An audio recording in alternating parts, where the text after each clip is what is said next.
Nobody's going to tell you this, but guess what? I'm about to. Everybody has an opinion on when Christ is coming back. TikTok preachers, false prophets, your auntie. Meanwhile, Christ told you himself not once, but twice, and nobody is reading it. He was a baby. He couldn't even walk yet. And he looked two thieves in the road and told them exactly how they would die 30 years before it even happened. He even named them and named what side they would be on during the crucifixion. And that's in the book they told you not to read. Then, during his ministry, he gave the most famous story on earth, the parable of the Good Samaritan. Everybody thinks it's about being nice to strangers. He hands the innkeeper 2 coins and says, "When I come again." 2 coins representing 2 days' wages. You know what 2 days to God is? 2,000 years. Now you do the math. He left in 30 AD at the age of 30, not 33. That's a lie that they told you. He never made it to his 31st birthday. That's not me. That's not numerology. I didn't make this up. That's sitting in the Bible, and it is Christ's own timeline. They took a whole book out of the Bible because of what happens in it.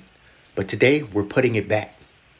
Joseph and Mary are passing through the desert when they run into robbers. 2 of them, Titus and Damascus. Titus pays out of his own pocket to let the family pass. And the baby in Mary's arms, a baby, opens his mouth. When 30 years are expired, O mother, the Jews will crucify me at Jerusalem, and these 2 thieves shall be with me at the same time upon the cross, Titus on my right hand and Damascus on my left. And from that time, Titus shall go before me into paradise. That is the Infancy Gospel. He named them, named which side of the cross they would be on, and he named which walks into paradise 30 years before it happens. And he wasn't even old enough to hold his head up yet. That's not a baby guessing. That's somebody who walked and live the ending, talking to you from the middle. Now ask yourself what he said about his second coming. They hid that book for a reason. We've all heard of the Good Samaritan, but I guarantee since Sunday school, you've never actually been taught it correctly. A man gets jumped, stripped, beaten, left half dead on the road. A priest walks by, doesn't stop. A Levite walks by, doesn't stop. Then a Samaritan, nobody respected, stops, cleans his wounds, puts him on a beast, pays for his end out of his own pocket, and everybody stops right there. Nice moral, right? Be a good neighbor, right? No, y'all stopped reading too soon. And on the morrow, when he departed, he took out 2 pence and gave them to the host, and said unto him, Take care of him, and whatsoever thou spendest more, when I come again, I will repay thee. 2 pence, and he didn't say, if I come again, he said, when. 2 pence isn't a random number. It is a key. You were taught the moral, but you missed the message. I'm about to do the math that your pastor will not do from the pulpit. And this is going to surprise some of you. Scripture itself gives the exchange rate. But beloved, be not ignorant of this one thing, that one day is with the Lord as 1,000 years, and 1,000 years as one day. That is 2 Peter chapter 3, verse 8. One day is 1,000 years. That's the rate. So 2 pence, which is 2 days' wages, means 2 days at that rate is 2,000 years. He left the earth around 30 AD. 30 plus 2,000 equals 2030. I didn't make that number up. That is simple counting 1, 2, 3. And that is his math in his book sitting there the whole time. He says, when I come again, I will repay thee. That is Luke 10 and 35. It was said he left in a cloud. It was said he would come back the same way. And we shall see him the same way. 2 angels showed up and told the disciples exactly how Christ is coming back. And nobody is teaching this. Picture this. He's going up. His disciples are standing there with their necks bent, mouths wide open in awe. 2 men in white show up and say, this same Jesus which is taken up from you into heaven shall so come in like manner as ye have seen him go into heaven. That's Acts 1 and 11. Same manner, not spiritually, not in your heart, not in your mind, in like manner. He already told you what that looks like from down here too. And then shall they see the Son of Man coming in a cloud with power and great glory. That's Luke 21 and 27. 2 witnesses, angels at the ascension, his own mouth during his ministry. That is the law. Deuteronomy 19 and 15. At the mouth of 2 or more shall a matter be established. He doesn't travel alone. And what he rides in, the world's filming it right now and calling it something else. Imagine that. Scripture named 3,000 years ago, before the camera even existed, what a UFO was.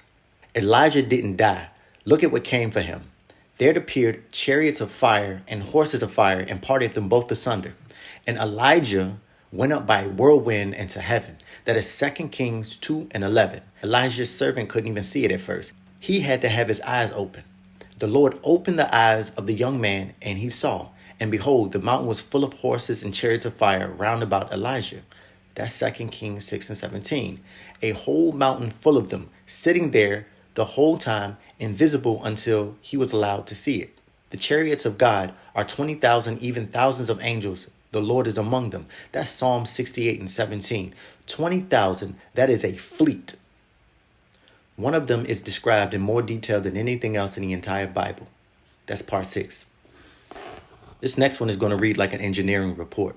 This was written 2,500 years before engineers. Ezekiel standing by a river. The sky splits open. A whirlwind came out of the north, a great cloud, and a fire unfolding itself, and a brightness was about it. This is Ezekiel 1:4. Then he tries to describe what's inside it and watch his struggle for the words. As for their appearances, they four had one likeness, as if a wheel had been in the midst of a wheel. When they went upon their four sides. They turned, not as they went, and the wheels were full of eyes round about. That's Ezekiel 10:10-12. A craft that moves in any direction without turning, covered in what they can only describe as eyes.